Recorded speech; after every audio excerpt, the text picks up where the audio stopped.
If you knew what I knew, you could get 10 million subscribers within 6 months. Your first video is not going to get views. Subscribers don't matter. Views don't matter. I mean, they do. So stop sitting there and thinking for months and months on end and just get to work and start uploading. Everything you want as a creator comes from making the best videos possible and thumbnails. MrBeast shares his best YouTube advice all the way from title and thumbnail secrets to growing a channel on YouTube. It's much easier to get 5 million views on one video than 50,000 views on 100 videos. He also reveals how he's able to hook in viewers in his videos and what he would do if he started over from scratch. What advice would you give yourself when you were starting out? Your videos suck. You think your videos are good, but they suck. They just do. And the sooner you learn how to make good, great videos that people actually want to watch, the sooner you'll get views.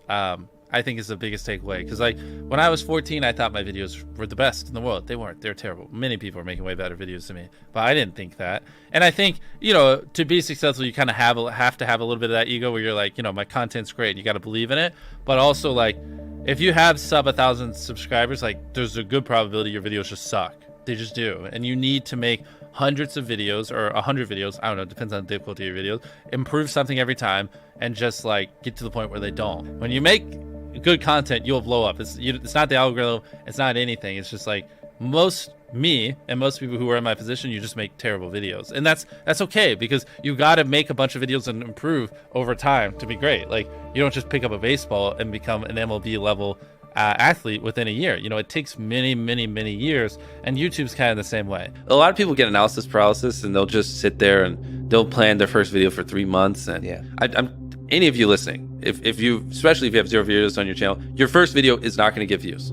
Period. It's not. Your first 10 are not going to get views. I can very confidently say that. So stop sitting there and thinking for months and months on end and just get to work and start uploading. Like all you need to do, this applies to people who have not uploaded videos but have dreams of being a YouTuber, is make 100 videos and improve something every time. Do that. And then on your 101st video, we'll start talking like maybe you can get some views, but your first 100 are going to suck. There are very freak cases like Liza Koshy or Emma Chamberlain who have really good personalities and it doesn't take them as many videos. And it's just like people who are 7'5" and making the NBA. Like, yes, there are freak cases you can find, but for the average person like us, who don't have these exceptional personalities and, backgrounds in filmmaking, just make 100 videos, improve something each time, and then talk to me on your 101st video. How do you improve something each time? The second one, just put more effort into the script. The third one, try to learn a new editing trick. The fourth one, try to figure out a way that you can have better inflections in your voice. The fifth one, try to, study a new thumbnail tip and implement it. The sixth one, try to figure out a new title. There's infinite ways. That's the beauty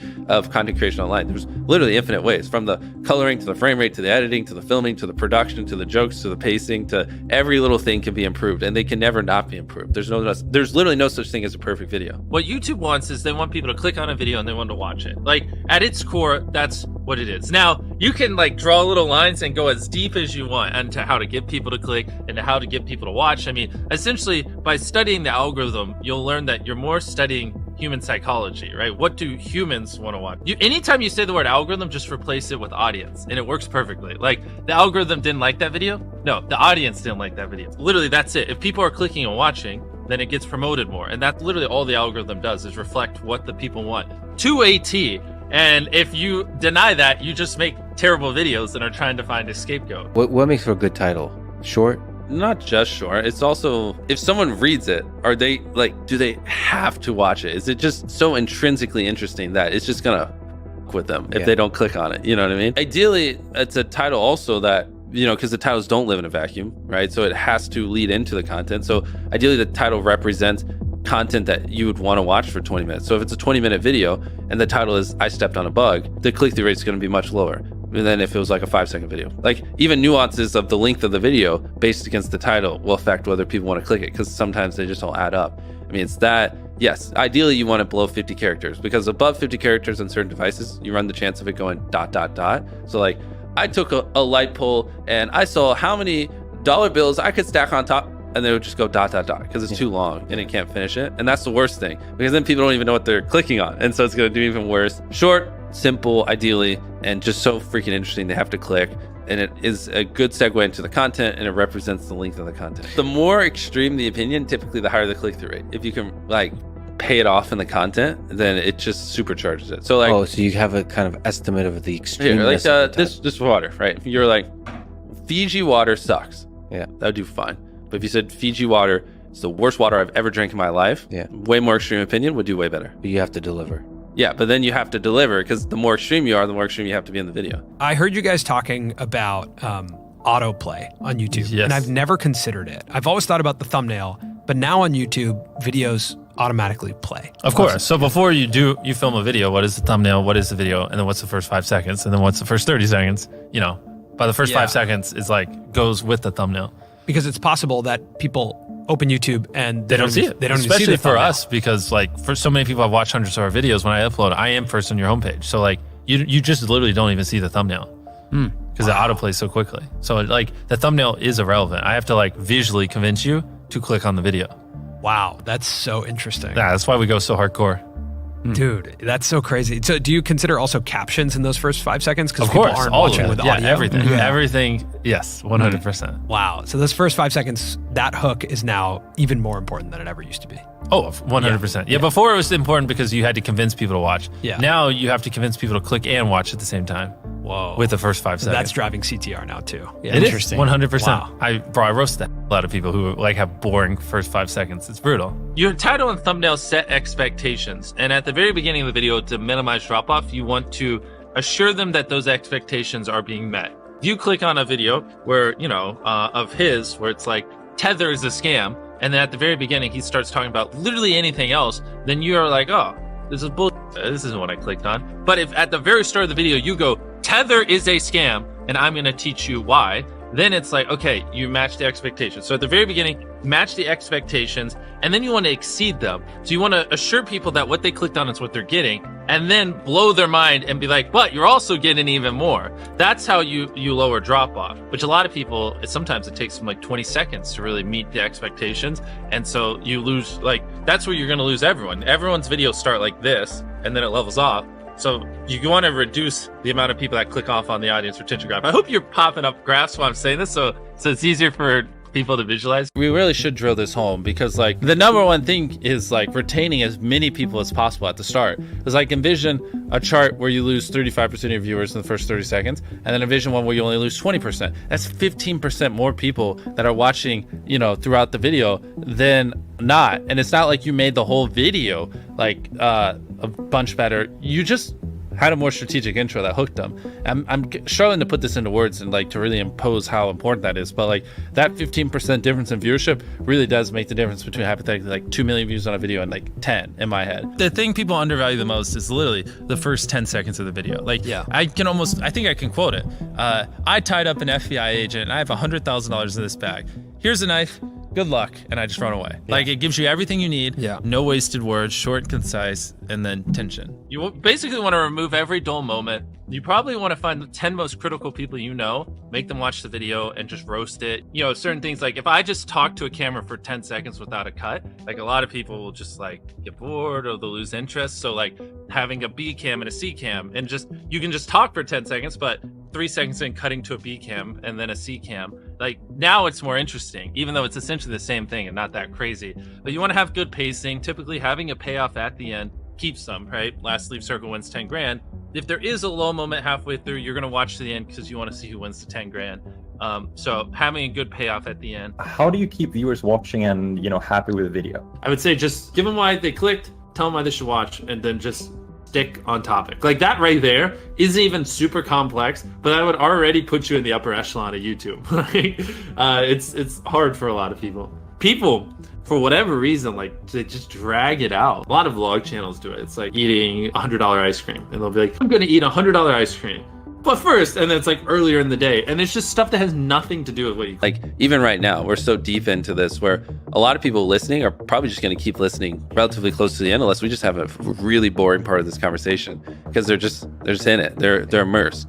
And so a big, like, to really boil it down to a simple level, you just want to get people where they're immersed in the content and then just kind of hold them there. The thing is, it's all knowledge. It really is. And like every time I say this, people debate it to the end of time on Twitter, but I don't care. Like I could start a new channel tomorrow with not using my face or my voice, like without ever promoting it. And in 6 months have 20 million subscribers. I just could. It's purely knowledge. Like Yeah. if you knew what I knew, you could get 10 million views a video, and you could get 10 million subscribers no matter where you are right now within 6 months. It really is just knowledge. And I can already tell you 90% of the people watching, they don't agree with that. They don't. And everyone has excuses, and they're always like, nah, YouTube just doesn't work like that, Jimmy. You don't understand. But I mentor a lot of people. I see it even to this day. I still see it all the time. It is possible. It is simply knowledge. And the second you accept that it is knowledge and you start your, for me, 10,000 day journey of learning, for you, whatever it is, if you want to be less hardcore, and like actually figuring out, you know, what makes a good video, what does my audience want, how can I elevate, and then you take that knowledge and you just assume that I will never understand what the perfect video is, and every single day I just need to be devoted to learning as much as possible and improving as much as possible, and I got to improve every video as much as I can. Then there you go. There are tons of viral ideas that people can do that don't require money. It does not require money to go viral. Like at one point, one of my most viewed videos was like spending 24 hours in a desert.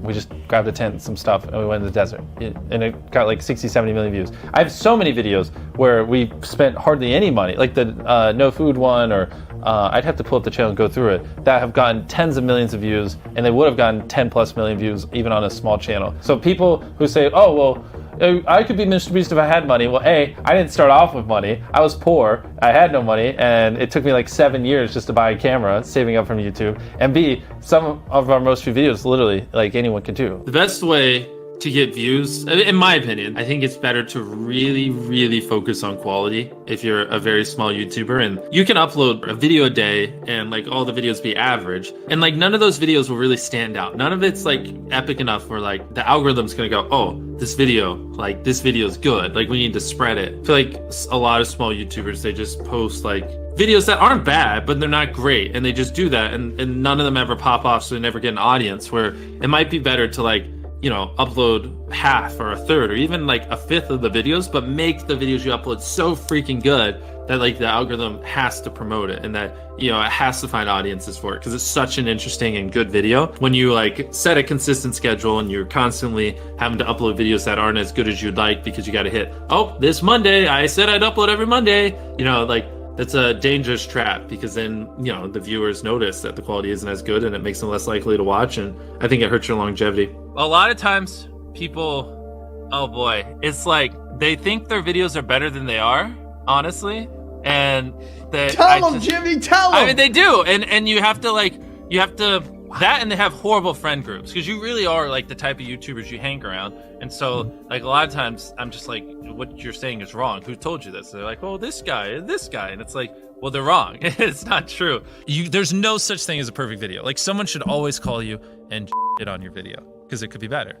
Like that's because imagine if someone does that every video and you upload hundreds, if not 1,000 videos over the next 10 years, and every single time someone's critiquing you and you're applying what they're critiquing. Like imagine the compound effect over that time span. It's invaluable. People think it's like, oh, well, it's all like CTR and stuff like that. But a big thing that everyone underestimates is it's what was your experience with your last video? If people loved the last video of yours that they watched, they're more likely to watch your next one. For the YouTubers watching this, when people watch your video, they go, okay, that was good, but like that's enough of you for the day. Like it was all right, right? Whereas what you want is them to go, holy crap, that was crazy. Oh my God, what's that? Holy crap, that was crazy. Oh my God. And they watch 10 videos. That's what you're going for, that data can't describe.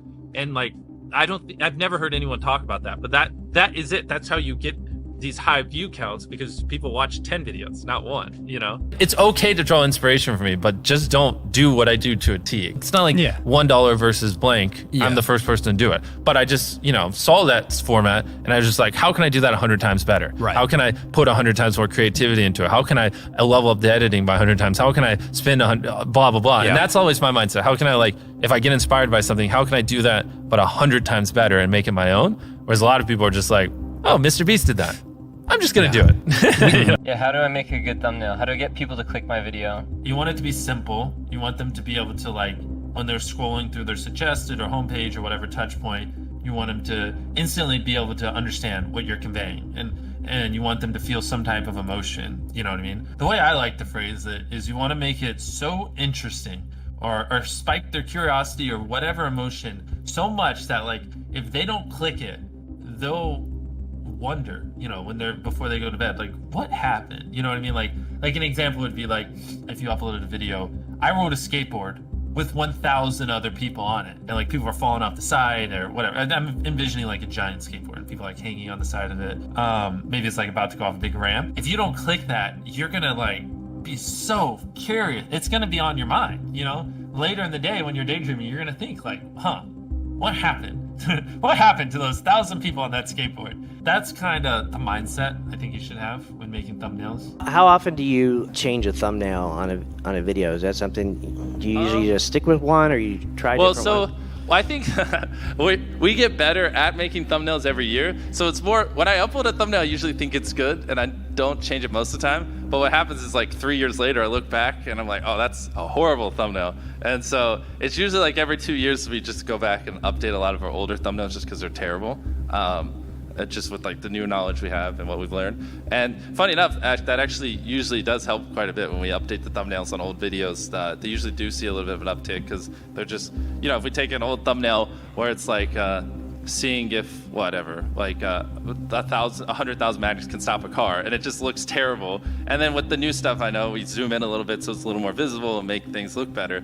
Then magically it starts doing a little bit better because now people actually understand what it is because I'm not as much of an idiot anymore. In 10 years, YouTube's going to be bigger than television ever was for culture, in America at least, in my opinion. And so I think a lot of people underestimate that, and I don't think people really understand just how, like, to be one of the top creators on the biggest social media platform, and that will also be the biggest in 10 years during that whole time, like the amount of value and how crazy that is. Like, you don't need a network, you don't need you know, to go through people. You just are. You can do whatever you want, and you can influence people how you want. It's just wild. It's mind-blowing, and you can leverage that to build businesses, or, you know, like do things like Beast Philanthropy or whatever. I think like people don't realize just how much influence the top YouTube channels have. No one's ever going to do what I do better than me. Like, it's just not, it's not even humanly possible. Like, I reinvest every penny I make. Yeah. I work every hour I'm awake. I devote every atom in my brain to solving this. I hire the best people on the planet. I've been doing this for 14 years. And I think in decades, not years. So I'm going to be doing this for another 20, 30 years, not 2 or 3. So no, the next me isn't going to be me because no one's going to do what I do better than me. It's not possible. If I thought someone was doing better than me, I'd just start sleeping less so I could work even more. Like, I'd figure it out. The barrier to entry to be you is extremely high. Yeah. Right? Especially where you're well, at it's just now. because I'm all in. I'm crazy. Like, people shouldn't be me. I don't have a life. I don't have work-life balance. My personality, my soul, my being is making the best videos possible, entertaining my fans as best as I can. Like, that is what exists on this planet. And I don't recommend it. You know what I mean? Like, you should have work-life balance. You should not devote your entire life to this one thing. Like, go have fun. Like, you know, I'm miserable a lot of times. I have a mental breakdown every other week because I push myself so hard. Like, I don't recommend it, you know. What do you think gets us to 1 million subscribers? Well, subscribers is an arbitrary number. Okay, so a million views of video. No, you should ask me, what helps us make the best videos possible? That's the only question you should ask me. Subscribers don't matter. Views don't matter. I mean, they do, but all that comes. Everything you want as a creator comes from making the best videos possible and thumbnails. But it's easier to, you know, make thumbnails.